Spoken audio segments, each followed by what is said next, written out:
always say my own family. Ọmụ nna gị ga-ebecha were aka gbuo onwe ya. Ọnwụnwa onye ọzọ ka anaghị egbu. Ọ dị chi. Gị mee nna gị ala, nna gị ogbu arụ ọbara. Ala ahụ. Nna gị na-eji ọgwụ esiri isi. Nna gị na-agwọ ọgwụ nọ na society. Gị mee ya ala ahụ ka nna gị na-ejisi ibu gị. Wash your back. Ịkpọrọ m aka Chukwu nyere m. So blessed. Na delighted. Na I'm great. Chukwu nyere m. Kpọrọ ha. O jere gosie. Gị na gosie na-ekpori ndụ. Chineke ga-ekpe gị ikpe.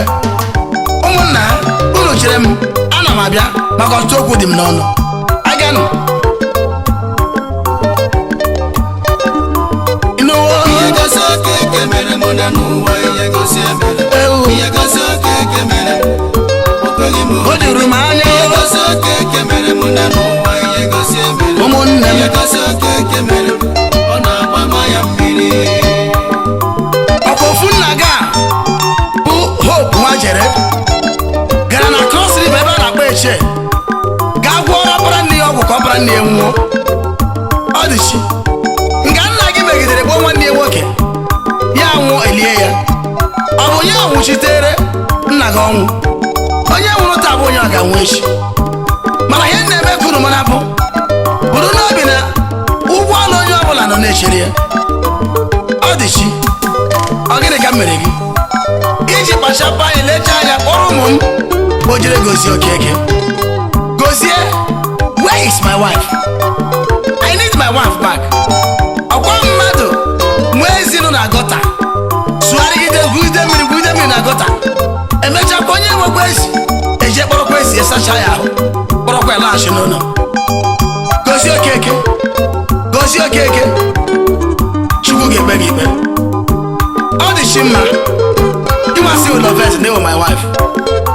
Ọ bụrụ ka si mejọọ gị Chieki kwena kemgbe ị chụwara m ndọrọ gị. Gwa m ihe na-achọta ka ego nọ gị. Ọkwa ebe gị na this boy si na ya bụ pastọ a na-akpọ Chibuikem John gara ịgwọ ọgwụ ka unu gbuo m n'ebe a na-akpọ Arondizọ ka unu garuru ebe ahụ. A na-ajụ gị sị olee iji na-achọ onye aka ya dị ọcha. Ị sị na ị chọrọ igbu m na papa gị si ka igbuo m. Mgbe unu dị na-eme incantation dịka isi kọrọ m isi na ibu spirit wụrụ gị ihe na o nwere dịka powder si na adasha wụọ gị n'ahụ bụ ihe mere iji nwee stretch mark ahụ gị niile. Ọ dị chi mma ịmakwado ihe stretch mark ahụ gị n'ahụ ị na-echetakwa na ebe ị chọrọ igbu m ka stretch mark si mee gị. Ọ dị chi mma olee ihe isi mere gị.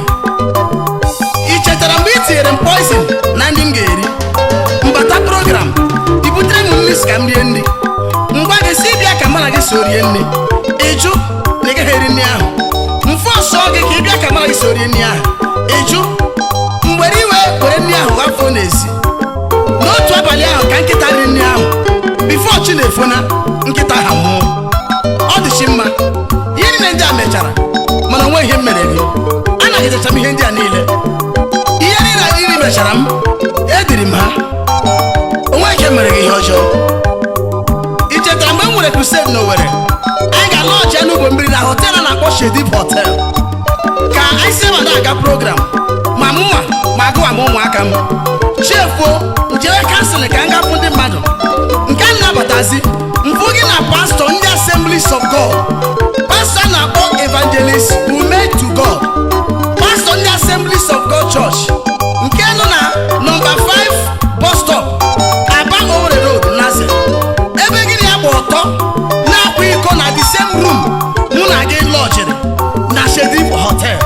Mgbe m bịara jije gị na this pastor ana ka m kwuo okwu tụọ nwa gị bịakwa bịa rịọ m arịrịọ si m na wee kwensu mana hapụrụ m gị. Hell, Assemblies of God Church ọrụ mgbe Assemblies of God Assemblies of God a ga-anabata ụdị onye a Evangelist Ume to God a ka ọ bụrụ pastọ na pastọ ụmụ Chineke na Assemblies of God Church. Ana m aja ajụjụ si Reverend Bethel Nwanebu amaara m gị dịka onye ozi Chineke Chukwu ji arụ ọrụ.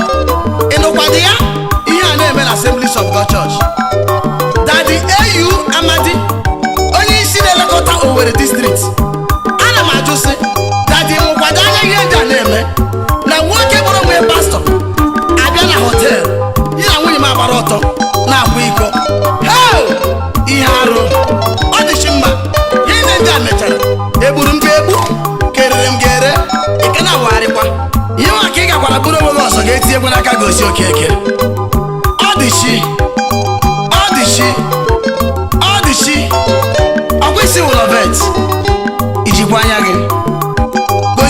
Okeke, ebee ka nwunye m nọ?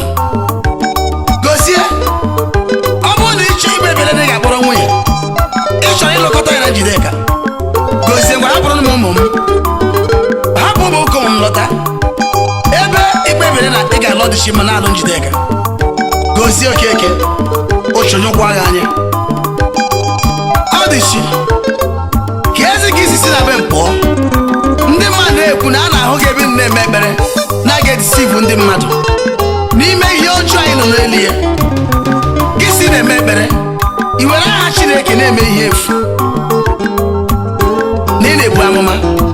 Ọ dịchi mma isi na be gị wee gbapụ soro Gozie Okeke lụgoro nwaanyị, ya were ego megheri ya gị anya na-etisivu gị iso na-agagharị from hotel to hotel. Ọ dịchi mma, ọ dịchi mma.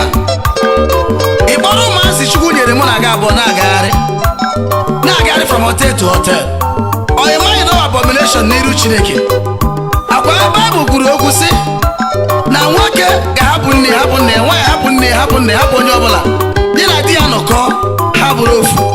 Mana ọ dịchi mma ka ezi ka isi hapụzie di gị jarapara na ahụ Gozie Okeke, gịnị a na-eme ihe ahụ Chineke so nso. Ọ dịchi mma, ụchụnyụkwa ya anya. Ọ dịchi mma, chigharịa taa laghachikwute di gị. Ọ dịchi chigharịa lọta n'ezinụlọ gị, maka ndị be gị ụmụnne m anyị na-eche gị ka ịbata. Hapụ Gozie Okeke na ndị otu ya, ha ga-enyere gị aka. Agwa Gozie Okeke akpọọla gị kwụọ gị 350,000 ka ị bịa bịa mee egwu wee gwa ndị ụwa na ihe m kwuru maka Gozie Okeke na ọwa asị. Ọ dịchi ị na-ajụkwa ihe mere Njideka nwunye Gozie a na-etisi egwu, ya bụrụ gị maka Gozie Okeke ga-aprodusuru egwu ka ị bịa bịa kwuo na arụ niile na mpụ niile na ihe ọjọọ niile na ndị niile Gozie Okeke egburu n'ọwa asị. Ọ dịchi mma, ọ dịchi mma. Ịdịsikwe Chukwu mma ka ọ bụ Gozie Okeke ka ịdịzi mma? Ọkwa ị na-aza lovet Gozie Okeke ka ị na-emezi lọv n'isi uwe.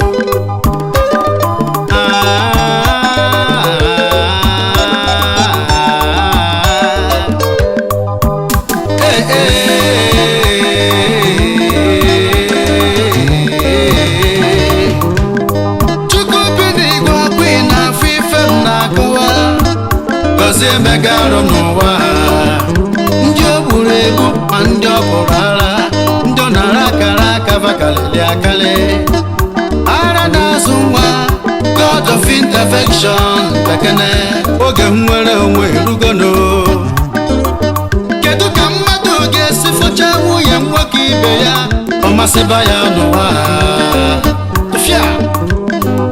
Anyị ka na-ekwu okwu homo, ama m na keka nke na-abịa. Gozie Okeke raa ka iji ị nwere onwe gị, maka na ụbọchị ikpe na-abịa.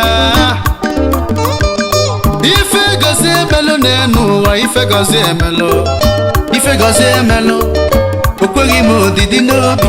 Ife Gozie emelụ n'enu ụwa, ife Gozie emelụ, ife Gozie emelụ ọ na-agba m ya mmiri n'anya. Ife wute okweghị m odidi, okweghị m odidi.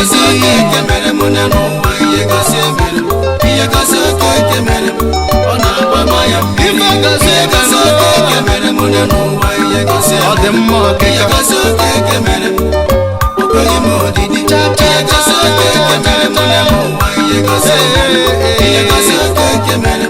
ọ na-agba m ya mmiri. Ụmụnna, onye ọbụla chọrọ ịma nke bụ eziokwu kpọọ m na fon a. Ihe Gozie Okeke mere m n'ụwa, ihe Gozie mere m, ihe Gozie Okeke mere m o kweghị m odidi. Ihe Gozie Okeke mere m n'ụwa, ihe Gozie mere m, ihe Gozie Okeke mere m ọ na-agba m ya mmiri. Ihe agba n'aka a na-eji enyeli ụmụnna ka ọ dịrị na mma.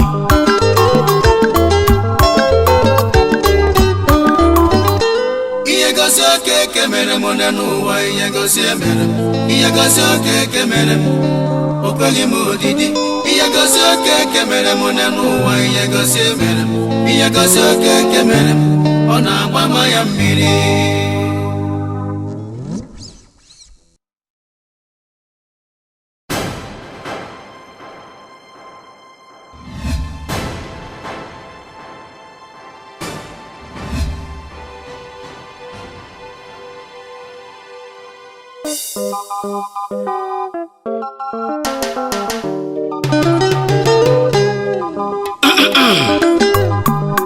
ụmụ ụwa ọmụnwa bụ Pastor Chibundu Ejimogu. Abịara ka m jụọ Gozie ajụjụ. Gozie, where is my wife? Ebee ka ị gbasara nwunye m Gozie Okeke? Gozie, where is my wife?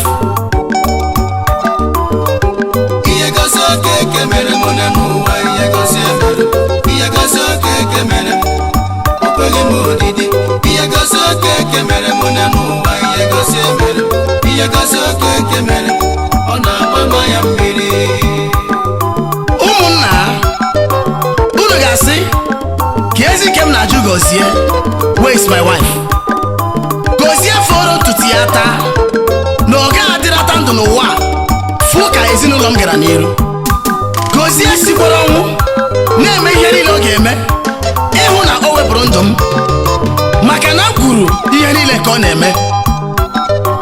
Gozie si na kemgbe m gụchara the rise and fall of Gozie Okeke, gbaa ya osi gwa ndị mmadụ ihe ọ na-eme, na ndị niile kpọchara ya egwu nyere ya advance, bịachitere azụ si ya na enyi achịkwa ha ego ha bag. Onwe ndị nke o riri eri na ya kpọọ ya n'ọnụ. Na kemgbe ahụ na ya na-agasikwa program dịka ya si aga na mbụ, na egwu ya na-agasikwa ahịa, na ndị mmadụ na-egosikwa egwu ya dịka ha si ego ya na mbụ, na egwu ọ na-abụ ya tie before ya na-ere millions of copies.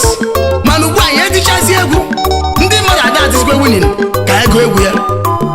Gozie Okeke, ọ bụ mmadụ mere gị? Ọ bụ ihe ọjọọ itinyechara aka bụ ihe chepụtara agụgụ n'ama. Gozie, ị makwado n'iko na-eju eju. Gozie Okeke, Gozie Okeke, ugboro ole ka m kpọrọ gị? Ụmụ ụwa unu makwara Gozie kpọrọ nwunye m na fon na-ebere ya akwa na m egbugo karịa ya, na kemgbe m gụchara the rise and fall of Gozie Okeke na onwe ezigbo ihe ọbụla ya bụ, na na-akpọzikwa ya program na egwu ya na-agazikwa ahịa. O bido kwuwezie ya nkwa moto gbanwee nkwa ego ka ọ bịa convince m ka m kwụsị ịdị na-agwa ụmụ ụwa ihe ọ na-eme, ka m wee bugharịkwa na ihe m kwuru n'ọba asị. Mana mgbe nwunye m batara bịa gwa m ihe ndị a niile, si na m kwụsị ịgwa ndị mmadụ ọkwara ime Gozie Okeke expose, agwara m nwunye m si na agaghị m akpụpụ asụ rachaa ya, na ihe na-ekwu bụ ihe Gozie Okeke mere. Mgbe jụọ nwunye m si, by the way, kedu ka Gozie Okeke ga-esi kpọọ gị na fon ka agawa ga aza Gozie Okeke without gụwa ịgwa m nwa di gị ebe ị na-eche? Ọwa ọhụrụ sikwara na Gozie Okeke gburu gị ebe ahụ, ka ihe m ga-akọ gịnị ka m ga-agwa ndị mmadụ?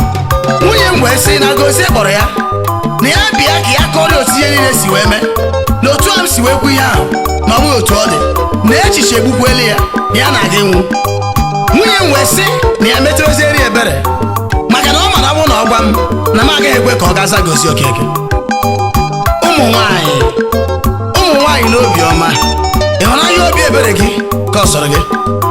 O wee gwawa m na Gozie bidoro kwewe ya nkwa ego na nkwa moto, na ya chọrọ ka eme udo, ka ọ gwa m ka m kwụsịzie ime expose ịkọ ihe ndị a na-akọ. Nwunye m wee gwawazie m ka mụ na Gozie m udo, m wee si ya mechie ọnụ na ọkwa ma na ọ bụ nwa ọkụkọ ka a na-eji arata nnekwu. Ndị be anyị, ana m abịakwa, unu chere m. Ihe Gozie Okeke mere mụ na n'ụwa, ihe Gozie mere, Gozie Okeke, Gozie Okeke mere m, o kweghị m odidi. onye arụrụ Ihe ala, Gozie Okeke mere mụ na n'ụwa, ihe Gozie mere, onye oshi ihe Gozie nwanyị. Okeke mere, ọ na-agba ya mmiri. Mgbe gwa nwunye m na achọghị m ụdị ụda ahụ, na ọkwa afọ na Gozie Okeke send ndị higher killers ka ha bịa gbuo m. Ọnwa mara Chineke mere ka ndị a ji bugide m pụta na mmiri ji aba ọnụ Owerri road, hapụ m si m lawa. Ịhụkwa na Gozie si na ọ bụ Nweke ziri m ka m bịa metọwa afọ ya.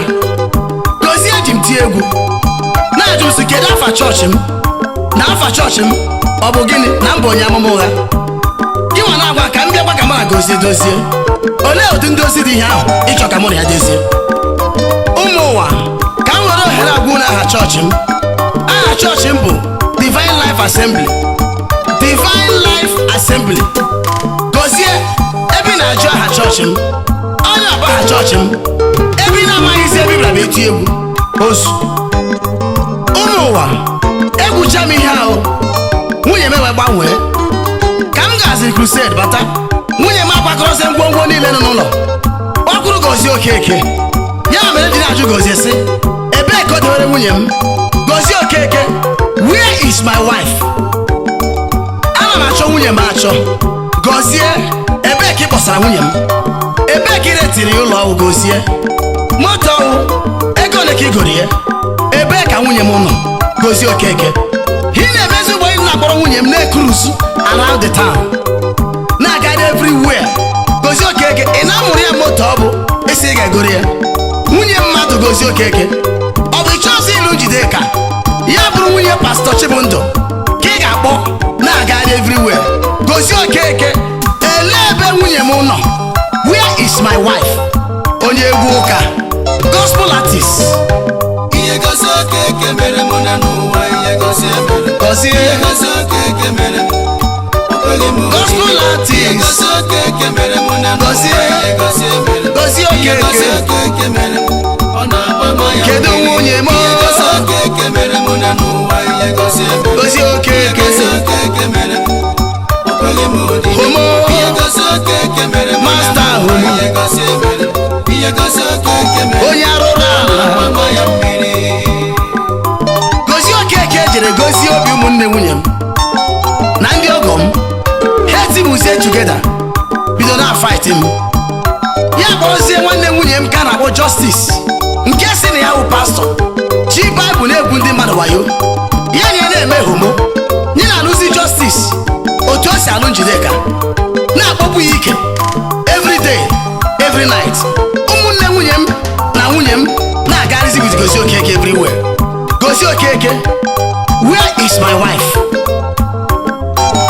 Mgbe ihe nọ na-aga, ma akpọ ụmụnne nwunye m nke a na-akpọ Justice na ọkpara nne ya na-akpọ Prosper, sikwa na ya bụ pastọ, wee kọsawara ha na ka ezi ka ihe a si na-agazi otu a. Ha wee gwa m si ole ihe m ji na-emegbu Gọzie, na Gọzie na-emere ihe ọma na-enye ha ego, na ọ bụghị na Gọzie na-edina nwanne ha nwaanyị na ọwụ ihe ọjọọ, na m stọpụ ịkọ ihe m na-akọ maka Gọzie, na m stọpụ ịgba Gọzie osi, na m kwere kwugharịa na ihe niile m kwuru maka Gọzie bụ asị, ka o wee binye nwanne ha nwaanyị moto wee cheta ezinụlọ ha. Mana mgbe ihe ndị a na-aga, akpọrọ m papa nwunye m a na-akpọ Hope Nwajere kọwara ya ka ihe ndị a si na-aga.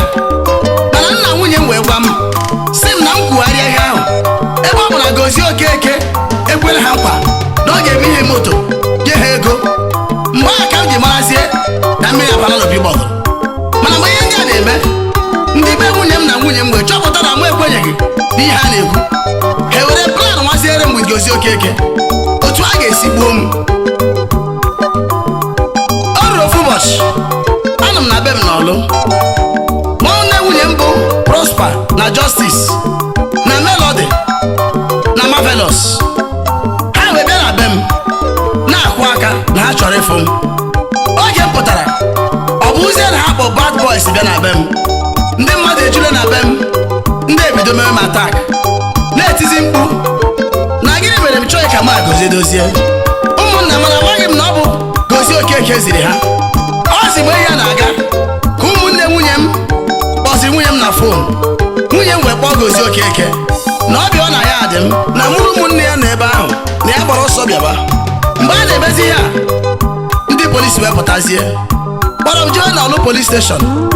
Ebe a ka Gọzie na Njideka bịarutezi, na ndị polisi si n'Awka State CID ha bịazi kpọrọzie m. Anyị agawa n'Awka State CID nke dị na Anambra steeti. Gọzie iwe onye ọjọọ. Mana mgbe e ruru n'Awka police station, Gọzie jiri iherela. Mgbe e wepụtasịrị evidence na-ekwu okwu, Gọzie bidoro na-arịọ arịrịọ na police station sisi ka eme udo. Gọzie Okeke, mụ na gọ na-eme udo ndị iche echi iluzuola ha. Agwara m gị sị ị ga-eluzo ndị iche na imere ha ekpere, kpọta ndị ekpere ka ekpere ndị ekpere ka ha nwere nwa ha. Mana ị gwara m sị ka ịkpọrọ ha gawa na be TV Joshua. Gọzie chi ịkpọrọ ha na be TV Joshua. What is is my concern. Agwara m gị n'iluso ndị isi, and aga m aga n'iru ịdị na-agwa gị n'iluso ndị isi until gị luso ha. Gozie Okeke, where is my wife? Gozie nwa Okeke, gozie nwanne Obi, Master Homo, gozie onye arụrụ ala, onye aka ọbara, ogbu mmadụ, ọkwa ị na n'olu. Gozie Okeke, chai. Ụmụnna, ịma nke kacha ewute m, nke eji mara na ndị be nwunye m na papa ya ma ụmụnne ha, ha bụ ndị iberibe. N'ihu m na n'ihu ndị polisi, na n'ihu otu ndị mmadụ, na n'ihu ụmụnne m n'Ọlụ police station, ka m jide ka nwunye Gozie Okeke kwụrụ ụmụnne nwunye m 100,000. Judas, unu ewere ego ka unu megide onye aka ya dị ọcha. Hope nwa jere bụ nna nwunye m. Achọrọ ka m jụkele gị ajụjụ. Mgbe m bịara ịlụ nwa gị nwaanyị, o wee mecha m ihe isi ka m mee n'isi nwunye m. Ọkwa lụrụ nwunye m otu esi alụ nwaanyị. Agbakwara m akwụkwọ chi ya mee wedin, mee ihe niile m kwesịrị ime n'isi nwaanyị bifo m akpọrọ nwaanyị. Ka ezi ihe tinye n'ọdọnọdụ a iji kpebie iji nwa gị nwaanyị na-eme bizines ka ọ gaa n'onye ọzọ, ka ị gbuo nwa bụ Pastor Chibundu, ka ị kewezie ya onye ọzọ, ka anyị na onye ọzọ soro mee wedin. Hope nwa jere, ọ gịnị siere gị n'ụdị arụrụ ana n'ụdị ihe ọjọọ a? Why are you so wicked? Olee iji nwa obi ọjọọ na ndụ ka? No wonder gị n'obodo na-emekọ. No wonder onwe ofu onye na-esi unu, onwe nwanne gị ndị nne ji gị na ya gị na-adị na mma. Ọ bụ obi ọjọọ gị na ihe ọjọọ niile na arụrụ na niile nke ịrụkọtara n'obodo unu. Hope nwa jere, ọ gịnị ka m mere gị? Ọ gịnị ka m mere gị? Gị nwa ga-aza ajụjụ a. Onye iberibe na-amaghị left and right ya. Ọ dị chi mma bụ Loves si na gị bụ nwunye m. Iwe chefuo ka m si bichasịa gị ihe ọma niile m mere gị. Ọ dị chi mma ichefuru echefu na ihe ị na-ere mgbe m fụrụ gị plantain cheese na ị na-ahụ ọkụ ahịa na-agagharị street by street. M wee bichaa gị, oriziọ m pụtara gị ka mmadụ. Idizie mmiri anya ka ị bịa were digire n'aka Gozie Okeke. Ọ dị chi mma Loves, ị makwa ihe ị na-eme n'ihe ọma niile m mere gị na mkpuchite niile m kpuchiri gị. Ọ dị chi mma ichefuru na ọ dị ọtụtụ ihe nkọbachara about you ndị mmadụ na-amaghị. Ọ dị chi Loves si na ịbụ nwunye m. Ọ bụ eziokwu na Gozie Okeke kpọrọ gị ugbu a gị dị na-ekurusogharị everywhere, na-agagharị from hotel to hotel. Mana ọ bụrụ taa ka m farụ dị ya, kama ihe o ji na-ewute mbụ ọ bụrụ na Gozie Okeke mechara hapụ gị ịlọtakwa n'ụlọ dịka ndị ọzọ na-esi emecha ha hapụ gị ịlọta n'ụlọ, ọ karị dị mfe. Mana nke na-ewute mbụ na Gozie Okeke buru gị hosel, retiziere gị ụlọ, buruzie gị na-akpagharị ebe ọbụla na-emezi gị ote dị ya mma. Wife si na-acha Gozie onye oshi nwaanyị ozu ịnụwo Gozie Okeke nwanne Obi onye arụrụ ala.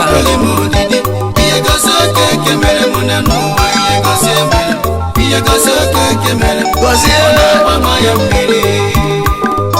ọkwa akwụkwọ nsọ kwuru sị onye chọtara nwaanyị chọtara ezi ihe. Akwụkwọ nsọ wee kwukwe sị onye ọbụla eti ekwele nkewa n'etiti di na nwaanyị. Loves, ka ezi ka isi rara onwe iwe nye Gozie Okeke. Gozie wee tiezie ọgbachi n'ebe gị na di gị nọ, tiezie wee tiezie nke final to the extent na ibuziri ngwongwo jekwuru Gozie Okeke. Ọ dị chi mma, ọ dị chi mma. Ijikwa anya gị ka ọgwụ ka o fere gị, ọwa ego ka o nyere gị. Ọ dị chi, ọwa ego ka ị fotore mbụ ka ọ bụ ụgbọala, ọ bụ moto, ọ moto ka ị fotobe na be m. Ọ dị chi, ọ gịnị mere gị ihe a? Ka ihe dewere gị n'ọnọdụ a? Ọ dị chi mma, ị na-ajụkwa onwe gị ajụjụ Ọdịchi, wash your back. Ọ jụrụ gị ihe na Gozie Okeke agaghị alụ gị. Ọ bụ na Peter sị otu si na Peter sị gị, ọ na Peter sị gị ọdọ mpọ gị. Ọdịchi, keke isi ga plan na wit ndị iro m, zipụ ndị mmadụ ka ha bịa gbagbuo m. Ọzi mgbe ndị a bịazitere ka ha gbagbuo m, mbịa gwa ha sị na abụ mpa sị na aka m dị ọcha. Ha wee sị na agaghị akwafu ọbara onye Chukwu tere mmanụ, mana ha sị m na m dị ka afọ na aka nwunye m gịnwa bụ Ọdịchi mma nọ na ihe na-eme m. Ọdịchi mma, kee ihe m mere gị iji chọọ igbu m. Chee ihe anya mmiri, ihe arụ, ihe ntị na-ekwesịghị ịnụ anụ, ihe na-ekwesịghị ime n'etiti di na nwaanyị. Ọgwa ofu onye n'ime ndị a ise ndịrị ka ha bịa gbagbuo m, bụzi ndị mechaziri pụtazie bịa na confess n'ihu na-agwa m na ọgwa were sendịrị ha. Ihe m na-ekwu ọwasị ọgwa onye kacha egbu ho na ịba gospel eji eme ọnọdịiwu mara, mana ọ na-azazi ma gospel. Ọ bụ mmadụ abụọ a ka ije kwuru ka ha jee kpọtara ndị ga-abịa igbu m. Ndị pastọ ọ bụ eziokwu na mgbe m na-ajụ gị ajụjụ a, isi m na ọ papa gị onye gwara gị ka igbuo m, ka ije je lụọ ya di lụọ onye ọzọ n'obodo oyibo. Ọdịchi, mgbe m na-abịa pisha gị na be gị na-enye gị ego iji maka iji lewa ya na-abụghị ngwa ahịa ibu n'isi na-agagharị mee gị ga-awụrụ mmadụ, ndị obodo oyibo ahụ ọ ha nọ ya ka ehi ji hapụ papa gị ka ọ na-edisivu gị, ka eji hapụ papa gị ka ọ na-emegheri gị anya ise mee. Anyway, ihe mpa gị gwara si mee ma ọ naghị eju m anya. Ebe papa gị bụ Hope Nwajere mechara were aka ya gbuo onwe ya, unu plan egbuo last born unu just because no nwere mental problem. Papa gị akwara nwa ya kwafuo gata ya n'olu. Nwanne gị nwa ya na-akpọ Ndụmdi, aha gị n'isi bụ Favor, ya bụrụzie onye nwụrụ anwụ n'ụbọchị taa. Ajụzie unu jụọ papa unu, ndị bụ na jụọ unu asị na nwanne gị nwaanyị last born unu na nwụọla. Ndị ọgbọ dị ugwu jụọ ọdụ ha ebe eliri Favor, jụkwana ha onye nọ mgbe Favor nwụrụ. Onwe Favor ọbụla nwụrụ anwụ, kama ha ji aka ha ga-akwagbuo Favor n'ime ulu. Favor bụrụ onye nwụrụ anwụ n'ụbọchị taa. Mgbe m na-agwa nna gị bụ oge m nwoke si ihe dị otu adịghị mma, ọ gịnị ka ọ gwara m?